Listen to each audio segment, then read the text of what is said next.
बुद्ध की वो शांत मूर्तियां हम सब ने देखी हैं, पर कभी ध्यान दिया है उनके सिर पर वो छोटे छोटे घुंघराले से गोले जैसे बाल क्यों होते हैं? हाँ, ये सवाल अक्सर आता है मन में। खासकर तब जब हमें पता है कि राजकुमार सिद्धार्थ ने ज्ञान की खोज में अपने वो लंबे राजसी बाल तो त्याग दिए थे। बिल्कुल। तो फिर ये घुंघराले बाल ये कहां से आए? क्या ये बस एक आर्टिस्ट की कल्पना है, कोई मतलब गहरा प्रतीक है, या कुछ और ही बात है? चलिए आज इसी में थोड़ी गहराई तक जाते हैं, बुद्ध के केशों से जुड़ी इस कहानी को समझने की कोशिश करते हैं। हाँ, तो इसकी जड़ें जुड़ी हैं उस पल से जब राजकुमार सिद्धार्थ ने पहली बार जीवन के असली दुखों को देखा। वो बुढ़ापा, बीमारी, मृत्यु वाली घटनाएं। जी बिल्कुल। और उन्हें देखकर उन्होंने तय किया कि वो महल, परिवार, सारा सुख छोड़कर सत्य की खोज में निकलेंगे। हाँ, और कहते हैं कि जंगल पहुंचकर सबसे पहला काम उन्होंने यही किया, अपनी तलवार निकाली और बाल काट दिए। हाँ, वो राजसी पहचान छोड़ने का एक प्रतीक था। पर बाल पूरे नहीं हटाए थे, शायद कुछ बच गए थे। सही कहा।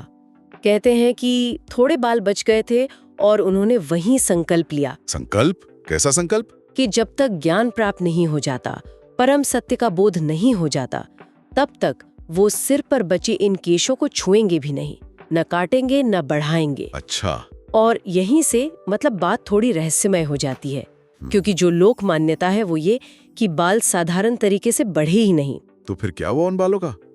मतलब वो वैसे के वैसे ही रहे? माना ये जाता है कि वो बाल न तो बढ़े न ही बिखरे, बल्कि वो खुद ब खुद सिमट गए, छोटे छोटे गोलों में जो दाहिनी ओर मुड़े हुए थे। दाहिनी ओर? इसका भी कोई खास मतलब है क्या? हाँ, शास्त्रों और मान्यताओं में इसे शुभ माना जाता है।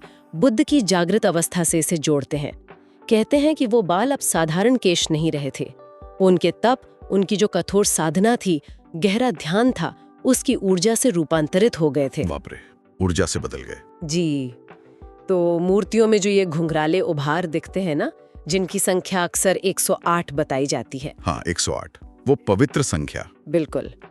तो ये उभार महज बाल नहीं, बल्कि एकाग्रता, वैराग्य, मतलब दुनिया से मोह खत्म होना और परम ज्ञान के प्रतीक माने जाते हैं। ये तो हुई इसकी आध्यात्मिक व्याख्या, पर क्या मूर्तिकला मतलब आर्ट हिस्ट्री इस पर कुछ अलग कहता है? क्योंकि ये स्टाइल तो बहुत कॉमन है बुद्ध की मूर्तियों में। हाँ, बिल्कुल।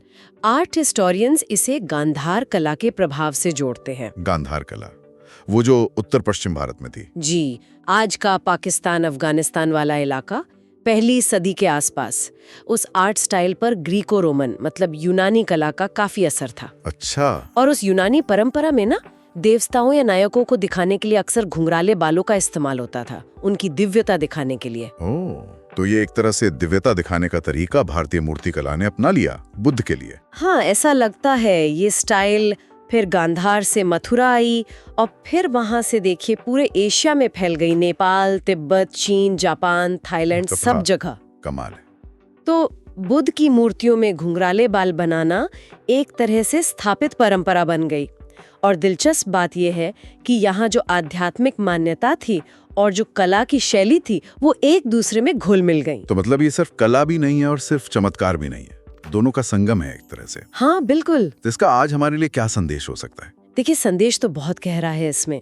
ये दिखाता है कि जब कोई बाहरी दिखावे का मोह छोड़ता है, सांसारिक चीजों से ऊपर उठता है, तो उसके अंदर कितना बड़ा बदलाव आता है। आंतरिक परिवर्तन। जी। बुद्ध के ये स्थिर बाल जो न बढ़ते हैं न बदलते हैं, शायद ये इस बात का भी प्रतीक है कि ध्यान और आत्म अनुशासन से मन और शरीर पर कैसा अद्भुत नियंत्रण पाया जा सकता है। ये हमें याद दिलाते हैं कि असली सुंदरता बाहरी नहीं, अंदर की है। आंतरिक शुद्धता, ज्ञान, स्थिरता। तो अगली बार जब बुद्ध की कोई प्रतिमा देखें तो उन घुंघराले बालों को सिर्फ एक हेयर स्टाइल ना समझें। बिल्कुल नहीं। वो त्याग की, तपस्या की, आत्मसंयम की और ज्ञान की पूरी कहानी कह रहे होते हैं। और शायद एक सवाल भी छोड़ते हैं हमारे लिए। क्या सवाल?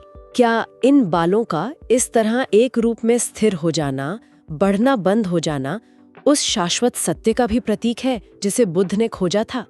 एक ऐसा सत्य जो बदलता नहीं, जो समय से परे है। इस पर सोचा जा सकता है ना?